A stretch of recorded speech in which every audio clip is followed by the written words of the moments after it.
The federal government has successfully raised a total of 596 billion naira from its latest medium-term bond auction, reinforcing its domestic borrowing program and funding strategies for priorities public sector investment. Welcome to Business Point, where we extract the Nigerian economy and the government policies. I am Kike Lomo Okere. The issuance comprised two instruments: a 5-year federal government of Nigerian bond with a coupon rate of 17.945%, scheduled to mature in August 2030, and a 7-year bond carrying 17.95% coupon rate with a maturity date of June 2032. The auction was conducted on 15th December 2025, while settlement is slated for 17 December 2025. Investors' appetites remain strong across both tenors. The 5-year bond attracted 60 bids, out of which 38 were accepted, while the 7-year bond received a significantly higher 188 bids, with 112 successfully allotted. Total subscription for the 5-year instrument stood at 159.211 billion naira, with the government allotting 101.987 billion naira. The 7-year bonds recorded subscription of 731.399 billion naira, resulting in an allotment of 494.478 billion naira. In addition to a non-competitive allotment of 4 billion naira, bid yields for the 5 years bond rate between 15.00% and 18.51%, while bids for the 7-year bond spanned 15.00% to 18.52%. At the close of auctions, successful bids were allotted to marginal rate of 17.20% for the 5-year bond and 17.30% for the 7-year bond, with the original coupon rate retained. The government says proceeds from the bond issuance will be deployed to finance critical development projects and budgetary obligations, while also offering investors relatively stable return in the medium term. Analysis shows that the strong oversubscription, particularly for the 7 years bond, reflects sustained investors' confidence in government security despite elevated interest rates.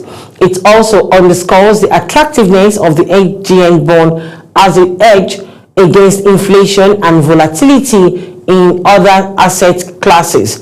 At the same time, the higher yield signals continued tight liquidity condition and the government's reliance on domestic borrowing to bridge funding gaps.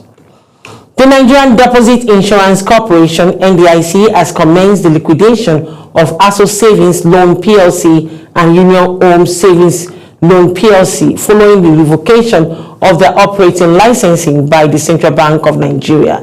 In a statement, the NDIC says it was appointed liquidator in line with the Bank and Other Financial Institutions Act and has begun verification and payment of insured deposit to affected customers. According to the corporation, depositors will receive up to 2 million naira per depositor paid directly into their alternate bank account using their bank verification number. Customers with balances above the insured limit will receive initial 2 million naira, while the remaining funds will be paid later as liquidation dividend after asset sales and debt recoveries. The NDIC says depositors can submit claims online through its claim portal or physical at the branch of the closed bank between 16th and 30th of December 2025. Claimants are required to present proof of account ownership, a valid means of identification, and details of their alternate bank account and BVN.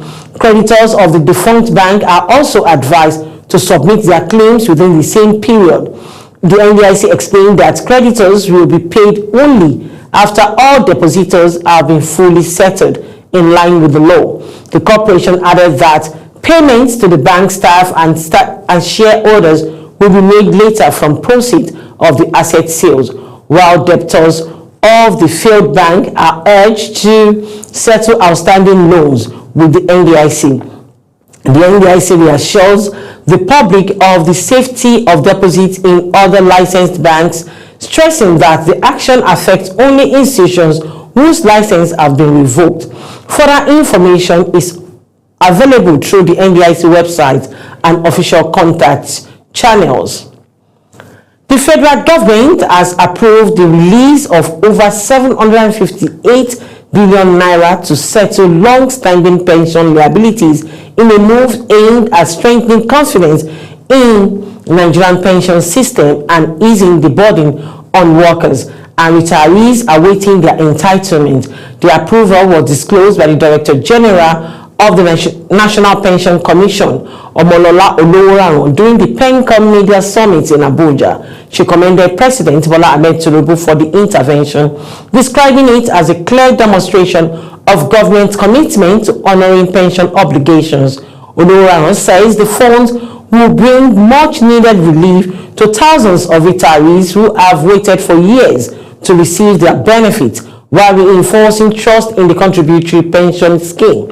She noted that the approval aligns with the broader effort to reposition pension industry for efficiency, accountability, and long-term sustainability. She further explained that the Pension Revolution Summit marked a critical phase in the ongoing reform of the sector with the launch of Pension Revolution 2.0. She described as the most far-reaching overhaul of the pension scheme since 2004. According to her, the reform introduced stricter regulatory oversight, improved governance structure, and a comprehensive digital transformation of pension administration. The pension chief added that recent enhancements in pension benefits and the expansion of coverage through the personal pension plans are already improving the financial security, particularly for retirees, workers in the informal sector. She stressed that the compliance, innovation, and service excellence will remain central as the Commission intensifies efforts to secure the future of retirement in Nigeria.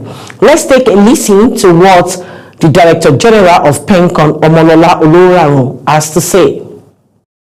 To ensure that we rebuild trust, we expand coverage, we strengthen governance, and move the contributory pension scheme firmly into the next phase. I am proud to say that this past year has been defined by bold decisions, structural reforms, and measurable impact. We formally launched Pension Revolution 2.0, the most comprehensive reform agenda in the Nigerian pension industry since 2004. This was not a cosmetic reform. It was structural. It brought together new regulations, stronger supervision, governance reforms, digital transformation, and industry realignment. All of this designed to future-proof the pension industry and position it as a pillar of national stability and long-term development. One of the most historic milestones of this year was the presidential approval and disbursement of 758 billion naira to settle outstanding pension liabilities. This unprecedented intervention sets a clear and powerful signal that Nigeria honors its promises to its workers and retirees. Again, I say we have a talk and do precedent. A promise renewed, though, he is delivering on it. Now, earlier on in the year as well, to further enhance benefit adequacy, we introduced the Pension Boost 1.0, which has already added 2.68 billion to monthly pension payments for CPS retirees since June this year. These are not just numbers. They are meals on tables, medicine bought, debt settled, and dignity preserved. And we did hear the testimonies from the impact video that was watched. On the technology front, we still have a lot to do. But so far this year, we achieved full automation of critical pension processes. And may I just say this, that we all know technology continues to evolve. So some of the technologies we are deploying, you will continue to see significant upgrades as we continue to evolve with the time. We have achieved automation of pension clearance certificate, which used to be a manual process before. Now the process is automated, and a bit of spoiler alerts there. Please watch out for a significant upgrade to the system. We have also automated and upgraded the benefit processing and contribution remittance platform. Our director there gave it a fancy name. Where's Director Musa? They call it Cobra, if you haven't heard of it. So Cobra is live and working. This year as well, we inaugurated the Board of Trustees of the Pension Healthcare Initiative, which we call PenCare. This is a landmark industry intervention to provide affordable and accessible healthcare for low-income retirees. Retirement should be a reason of peace, should be a reason for peace and a season of peace as well, not a period defined by anxiety over medical bills. So, special thank you to the industry for partnering with PenCom to try and bring this to life. To strengthen collaboration and leadership across the industry, we established the Pension Industry Leadership Council, a strategic platform that brings together industry leaders to drive innovation, reinforce accountability, and build collective ownership of reforms. A defining reform of the year was the restructuring and rebranding of the micro pension plan into the personal pension plan. This was about meeting Nigerians where they are: artisans, traders, gig workers, market women, creatives, all informal sectors at large. Under the personal pension plan, we simplified onboarding. Onboarding is completely simplified. I believe you only need your name. It's as simple as having a name to onboard and be on the personal pension and plan. We expanded digital enrollment and crucially introduced accredited pension agents. And I am also happy to inform that we have given approval in principle to how many? One or two? One. The second one is in progress, right? So we do have the first accredited pension agent that we have given approval in principle, and that is Awaba. And I'm sure that almost everybody in this room knows them. If you don't know them, perhaps you're not in the pension industry. Let me be clear.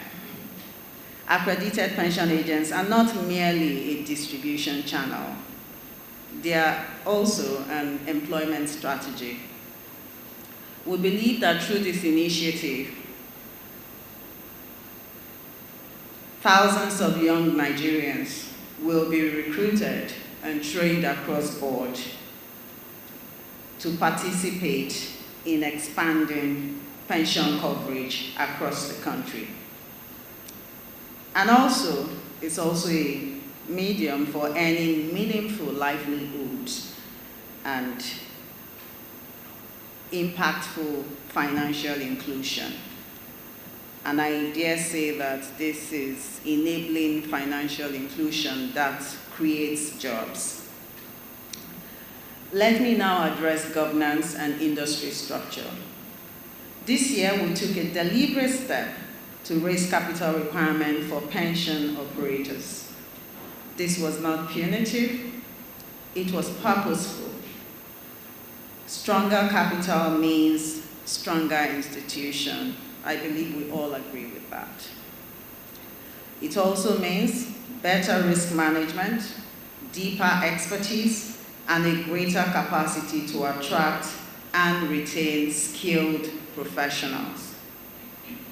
We also strengthen governance regulations to eliminate shadow directorship. Let me state this clearly. Pensions cannot be managed from the shadows. Transparency, accountability, and fit and proper leadership are not negotiable. A system entrusted with Nigerians' life savings must be governed by integrity and competence. These reforms are already professionalizing the industry, deepening skills, and raising the standards. Let me now speak directly to our media partners. I recall at our maiden engagement last year, you raised the hard truth of persistent non-remittance of pension contribution by some employers. Of course, you were right to raise it. PENCOM had been looking at it. That was the Director General of the National Pension Commission, Omolola Oluwarano. The message is clear. The approval is being widely seen as a significant policy, underscoring the federal government's resolve to confront the persistent challenge of pension arrears by committing over 758 billion naira to clear outstanding liabilities. The administration is not only easing the immediate financial hardship faced by the retirees, but also strengthening confidence in the contributory pension scheme. Analyst says the move, combined with the ongoing Pension Revolution 2.0 reform, could mark a turning point in restoring credibility, improving service delivery, and ensuring greater sustainability in the Nigerian pension system. All right, let's take a quick short break now. We'll be right back. Don't go away, stay with us.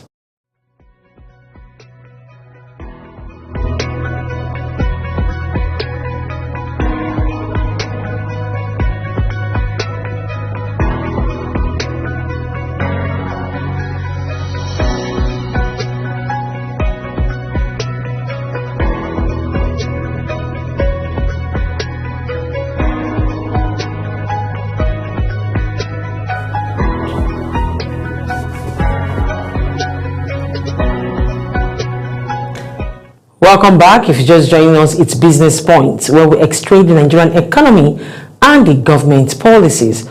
The Lekki Deep Sea Port has recorded strong operational progress, reaching close to half of its design capacity, driven by steady month-on-month growth in container throughput since September. The development reflects rising confidence among shipping lines and cargo's owners in Nigeria's first deep sea port. The managing director and chief executive officer of Lekki Port LFTZ Enterprise Limited, Wang Gyang, disclosed this during an end-of-the-year media party held at the port. He says the terminal is currently operating at nearly 50% capacity, supported by a consistent increase in the volume of 20-foot equivalent units handled each month. Wang attributed the growth to improved patronage and the port modernized infrastructure, but stressed that efficient multimodal connectivities remain crucial to sustain the momentum. He noted that barge operation have become a key channel for cargo evacuation and helping to ease pressure on road transportation. He added that the ongoing Calabar Coastal Road project is expected to significantly improve access to port and reduce congestion, while rail connectivity remains critical, especially as industrial activities continue to expand within the Lekki corridor. While reaffirming the Lekki port operates as a full automated terminal Wang acknowledged that delays could persist until all stakeholders, including government agencies, fully embrace end-to-end digital process. He explained that custom procedures, particularly physical cargo examination and other port-related service, must be fully digitalized to achieve meaningful reduction in cargo dwell time. According to him, integration between the customs service system, the terminal operating system, and customers platform is already captured in an agreed implementation. All right, this is where we call it a wrap on Business Point today. Join me again tomorrow on Global Television, channel 365 on DSTV and 276 on Star Times. To remain connected, kindly follow us on all our social media platforms using @GlobalTVNG. Till I come your way again, I am Kike Lomo Ukeri. I celebrate you all.